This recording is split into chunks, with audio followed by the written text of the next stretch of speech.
Chennai Silks. Puducherry மாநிலம் காரைக்காலில் உள்ள உணவகங்களில் துறை சார்ந்த அதிகாரி ஆய்வு மேற்கொண்டார்.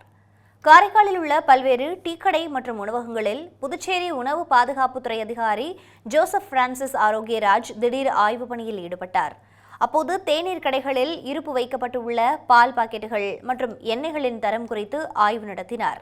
பின்னர் எண்ணெய் பலகாரத்தை செய்தித்தாளில் மடித்து கொடுப்பதைக் கண்டு கடிந்து கொண்டார். இதனையடுத்து கடைகளில் சுகாதாரம் குறித்து ஆய்வு நடத்திய அதிகாரி மாவு அரவு இயந்திரத்திற்கு அருகிலேயே பாத்திரங்கள் கழுவும் இடம் இருந்ததைக் கண்டு அதிர்ச்சியடைந்தார்.